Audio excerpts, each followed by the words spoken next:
नमस्कार दोस्तों, बहुत बहुत स्वागत, बहुत बहुत अभिनंदन एस्ट्रो लाइव चैनल पे पधारने के लिए। और वीडियो विलंब से आया उसके लिए क्षमा प्रार्थी हूँ। दोस्तों, आज हम बात करेंगे सबसे पहले बड़े बड़े परिवर्तन ग्रहों की कैबिनेट में हो रहे हैं, और खास करके जब दो ग्रहों का एक ही दिन राशि परिवर्तन होता है तो ये कहा गया है शास्त्रों में भी कि बड़े बड़े परिवर्तन देश और दुनिया में उस समय पे होते हैं। और ऐसी परिस्थिति अभी आने वाली है जबकि मंगल और शुक्र ये दोनों ही ग्रह 12 मार्च को राशि परिवर्तन कर रहे हैं। पहले मंगल जो है वो काफ़ी दिनों से वृषभ राशि में बैठे हुए थे, लगभग 6-7 महीने से। वो अब चले जाएंगे मिथुन राशि में 12 मार्च को। इसी प्रकार शुक्र जो है वो भी अभी अपनी उच्च राशि मीन राशि में है, बृहस्पति के साथ हैं। वहाँ से निकल के राहु के साथ मेष राशि में चले जाएंगे। तो ये जो दो ग्रहों का एक साथ परिवर्तन है, निश्चित रूप से कुछ धमाल करने वाला है, देश और दुनिया में बड़े परिवर्तन करने वाला है। इसके अलावा हमने जैसा पहले के वीडियोस में भी बताया था कि शनि देव जब शतभिषा में जाएंगे तो वो असली कुंभ राशि का फल देना शुरू करेंगे, स्ट्रांग फल। और वो परिस्थिति अब आने वाली है जबकि 14 मार्च 2023 को शनि देव का शतभिषा नक्षत्र में संचरण होगा। तो इसकी भी बात करेंगे कि ये क्या परिणाम लेके आएगा। साथ ही साथ मीन राशि में सूर्य का संचरण 15 मार्च को होगा, और ये संचरण भी महत्वपूर्ण है क्योंकि गुरु की राशि में जब सूर्य जाते हैं तो गुरु उससे प्रभावित होते हैं। तो ये इतने सारे जो परिवर्तन और संचरण है ये 12 मार्च से लेके 15 मार्च के आसपास होने वाले। अब आइए एक एक करके समझते हैं कि क्या परिणाम ये परिवर्तन लेके आएंगे। सबसे पहले मंगल का जो परिवर्तन है, मिथुन राशि में जाना मंगल का, और मिथुन राशि भारत के परिप्रेक्ष्य में देखा जाए तो सेकंड हाउस बनता है भारत का वृषभ लग्न के हिसाब से, और राशि के हिसाब से 12वां स्थान बनता है। तो ये जो परिवर्तन है मंगल का, ये निश्चित रूप से धन के संबंध में कुछ समस्याएं लेकर के आ सकता है। भारत के परिप्रेक्ष्य में आर्थिक मामलों में देश को सतर्क रहने की ज़रूरत इस समय पे दिखाई देती है। आर्थिक मामलों की बात आई तो अडानी जी की बात जरूर चलेगी, और अडानी पे मैंने जो वीडियो दिया था अडानी जी की स्थिति पर, वो हमारे कुछ दर्शक चाहते हैं कि मैं फिर से आपके साथ शेयर करूं, तो उसकी क्लिपिंग मैं आपको दिखाता हूं कि देखिए ज्योतिष का ये कितना बड़ा साधन है हमारे पास, जिसके सहारे अगर प्रिसाइसली प्रेडिक्शन किया जाए तो कितने अच्छे से। जबकि अडानी साहब जैसा कि सभी लोग जानते हैं काफ़ी अच्छी स्थिति में थे, तीसरी पायदान पे पहुंच गए थे विश्व की लिस्ट में, और देश की परिस्थितियों के हिसाब से भी बिल्कुल ऐसा नहीं लगता था कि उनके ऊपर कोई संकट आने वाला है, लेकिन हमने उसको प्रेडिक्ट किया था। और ये आप उसकी क्लिपिंग सुनिए। और कुंभ राशि में ही शनि जनवरी 2023 से आ जाएंगे, यानी कि दिसंबर 2022 में शनि अंतर्दशा में आएंगे, और जनवरी 2023 से शनि की कुंभ राशि में स्थिति बन जाएगी, कुंभ राशि में ही आ जाएंगे, यानी चंद्रमा के ऊपर से शनि का ट्रांजिट होगा। तो निश्चित रूप से ये जो 2.5 साल का समय रहेगा ये गौतम अडानी जी के लिए बड़ा चैलेंजिंग रहने वाला है। इस समय पर उनको बिजनेस में नए नए चैलेंजेस मिलेंगे। उनके इच्छा के विपरीत जब चंद्रमा के ऊपर शनि आता है तो ऐसे काम होते हैं जो आप नहीं चाहते, ऐसे काम होते हैं, मानसिक तनाव होता है, भावनात्मक ठेस लगती है। ये सारी चीजों के प्रति इनको सचेत रहना चाहिए। चंद्रमा ऐसे भी लक्ष्मी का कारक है, तो धन का नुकसान भी ये समय करा सकता है।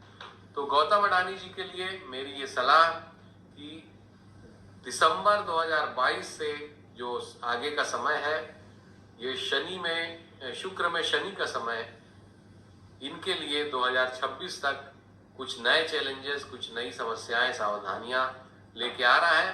तो उस दृष्टि से इस समय को वो निकाले। तो दोस्तों ये था। तो आपने सुना, हमने और भी बहुत सी बातें इस वीडियो में कही हैं, और ये 5 महीने पुराना वीडियो है दोस्तों।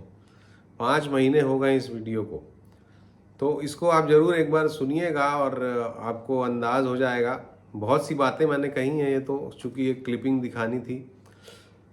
तो ये आर्थिक स्थिति भारत की अभी अडानी का जो केस हुआ, हिंडनबर्ग की रिपोर्ट, और उसके बाद जो निवेशकों का भरोसा उस पर टूट गया, उसके कारण भारत के लिए शेयर बाजार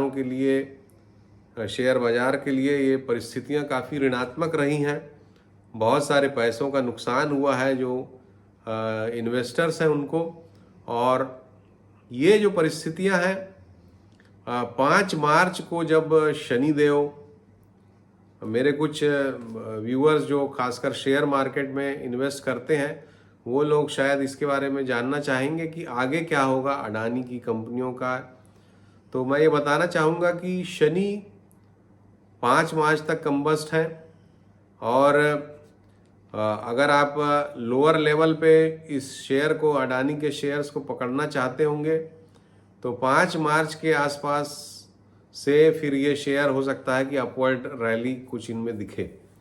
तो इस बात का ध्यान रखेंगे, 5 मार्च के आसपास कुछ अपवर्ड रैली अडानी के शेयरों में दिखाई दे सकती है।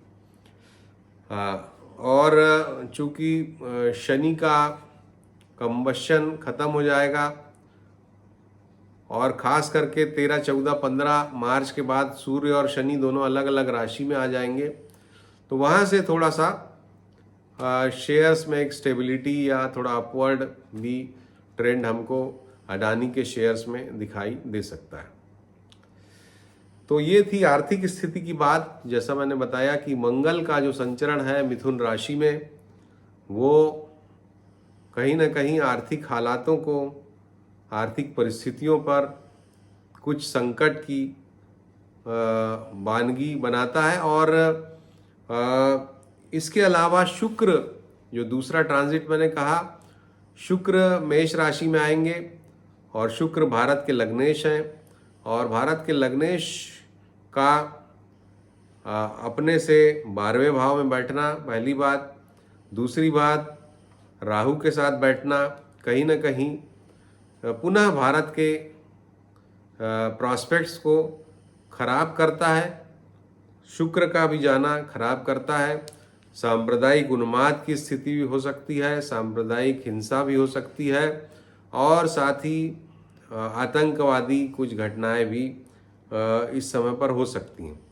तो भारत की आन बान और शान पर चोट की स्थिति, चाहे वह आर्थिक पहलू पर हो या सामरिक पहलू पे, ये हमको दिखाई दे सकता है। शुक्र के मेष राशि में संचरण से 12 मार्च से लगभग 1 महीने का ये संचरण रहेगा, तो इस बात का भी ध्यान रखेंगे। तीसरा जो संचरण मैंने बताया, शतभिषा में शनि का संचरण, हमने अपने पहले के भी वीडियो में बताया था कि ये जो संचरण है ये राजनीतिक उलटफेर को दर्शाता है, और ये 14 मार्च से 14 अक्टूबर तक ये शतभिषा नक्षत्र में शनि का संचरण रहेगा। 14 मार्च 2023 से 14 अप्रैल 2023 तक, और इस दरमियान काफ़ी राजनीतिक उलटफेर हमको दिखाई देंगी, क्योंकि इसी दरमियान गुरु और राहु का चांडाल दोष भी 22 अप्रैल से बन जाएगा, और वो भी लगभग अक्टूबर के अंत तक रहेगा।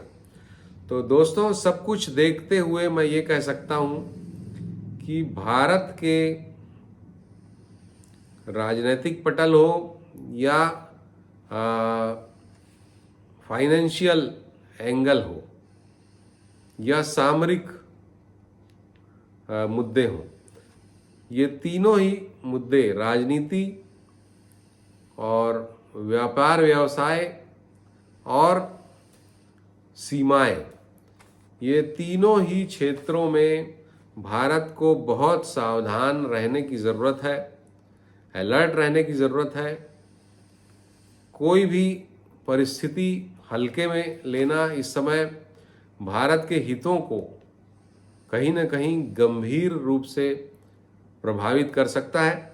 तो ये मेरा अनुरोध है, अगर ऐसे लोग जो कि पॉलिसी मेकर्स हैं, हायर अप्स हैं, वो अगर मेरा वीडियो देख रहे होंगे तो ध्यान रखिएगा, 14 मार्च से लगभग 14 अक्टूबर तक का ये जो समय है, इस समय पे बहुत सावधान रहना है, बहुत अलर्ट रहना है, देश के हितों का ध्यान रखना है। इसके बाद अगली बात जो मैं करना चाहता हूँ वो है भूकंप के विषय में, क्योंकि बहुत जगह भूकंप, तुर्की में बहुत भयंकर भूकंप आया और भूकंप की परिस्थितियां बनी हुई हैं, और विशेष करके भारत के मामले में भी भूकंप के लिए बहुत सावधानी की ज़रूरत है, और ये सावधानी लगातार जारी रहनी चाहिए। जैसा मैंने अपने वीडियो में बताया था, यमुना तट के क्षेत्रों में शनि का प्रभाव विशेष रूप से रहता है, तो दिल्ली और दिल्ली के आसपास के जो क्षेत्र हैं वहाँ पर भूकंप से सावधानी ज़रूरी है। इसके अलावा जो गुजरात के क्षेत्र हैं वहाँ पर भूकंप से सावधानी की बहुत ज़्यादा ज़रूरत है। तो इन दोनों क्षेत्रों में जो लोग रहते हैं उनको अलर्ट रहना चाहिए, क्योंकि ये जो समय है ये भूकंप की परिस्थितियाँ, गंभीर परिस्थितियाँ लेके आ सकता है। तो आप ज़रूर अलर्ट रहें। होली आने वाली है, होली है 8 मार्च को, तो ये जो समय है ये भी काफ़ी सेंसिटिव टाइम रहता है। कल से शुरू हो रहा है, 26 तारीख से होलाष्टक लग रहा है। तो ये समय, उसके बाद 22 अप्रैल को गुरु राहु का चांडाल दोष, और जैसा कि हम कहते हैं कि गुरु जीव कारक हैं, और जीव कारक जब पीड़ित होता है तो जीवन लोगों का जाता है, सस्ते में जाता है, बेकार में जाता है, व्यर्थ में जाता है, किसी भी कारण से जाता है। एक बहाना चाहिए जीवन लेने का, ऐसी ग्रह स्थितियाँ बनती हैं। तो दोस्तों, आने वाला समय अलर्ट रहने का है, और मैं आप सभी से अनुरोध करता हूं, और विशेष करके जो धार्मिक लोग हैं या जो बड़े बड़े योग गुरु, बड़े बड़े आध्यात्मिक गुरु इस देश में अभी काफ़ी लाइमलाइट इनके ऊपर है, ऐसे सभी गुरुओं से भी मेरा आग्रह है कि ज़्यादा से ज़्यादा हवन, ज़्यादा से ज़्यादा वातावरण की शुद्धि, ज़्यादा से ज़्यादा महामृत्युंजय जप के अनुष्ठान, इनको अभी बढ़ावा दें, खास करके अक्टूबर तक, ताकि आम जनता के जीवन की रक्षा हो और हमारे देश का और दुनिया का कल्याण हो। दोस्तों, वैश्विक स्तर पे यदि बात करें तो सबसे पहले तो मैं तुर्की के भूकंप की बात कहूँगा कि हमारी उस पर भी भविष्यवाणी थी। अगर आप हमारे चैनल में जो वीडियोस डले हैं उनको देखेंगे तो हमारा टाइटल ही था वीडियो का, 2 महीने प्रकृति रहेगी रुष्ट, 2023 के शुरू के 2 महीने। तो ये तुर्की में भयंकर जो भूकंप आया, इसकी भविष्यवाणी हमने पहले ही कर दी थी कि बहुत ही भयंकर भूकंप आएगा, भीषण भूकंप आएगा, और वो भविष्यवाणी हमारी सही हुई। अभी जो ग्रहों की परिस्थितियां बन रही हैं, विशेष करके 12 मार्च से और 15-16 मार्च तक, और उसके बाद के समय में भी, इसके बारे में भी हमने प्रिडिक्शन पहले के अपने वीडियो में की है कि पाकिस्तान और चीन के लिए ये जब शतभिषा नक्षत्र में शनिदेव आएंगे तो जो कि 14 मार्च को आ रहे हैं, जैसा मैंने बताया, तो उनके लिए बहुत ही भीषण स्थिति होगी और हमारा ये प्रेडिक्शन है कि अमेरिका और चाइना में कॉन्फ्लिक्ट्स बढ़ सकते हैं। चाइना में शी जिनपिंग के लिए परिस्थितियां थोड़ी विपरीत बना सकते हैं। शनिदेव शतभिषा में 14 मार्च से लेकर 14 अक्टूबर 2023 तक। इसके अलावा विश्व स्तर पर तनाव बढ़ने के पूरे संकेत हैं और ये मार्च का जो महीना है ये वैश्विक स्तर पर कुछ गतिविधियां ऐसी जरूर कर जाएगा जो कि आने वाले समय तक के विश्व को प्रभावित करती रहेंगी। तो दोस्तों, ये था हमारा वीडियो और अगर आपको ये पसंद आया हो तो इसको ज़रूर लाइक कीजिए, शेयर कीजिए अपने मित्रों के बीच और हमारे चैनल को अगर अभी तक आपने सब्सक्राइब नहीं किया है तो सब्सक्राइब का बटन दबाइए, बेल आइकॉन को भी, घंटी के निशान को भी दबाइए ताकि हमारे वीडियो के लिंक आपको मिलते रहें। आप सब्सक्राइब कर देंगे और अगर घंटी का निशान नहीं दबाएंगे तो वीडियो के लिंक आपको नहीं मिलते हैं। तो इसलिए ये दोनों चीज़ें ज़रूरी हैं, तो ऐसा कीजिए, हमसे जुड़े रहिए और हमें इसी तरह से आप हौसला हमारा बढ़ाते रहिए। नमस्कार।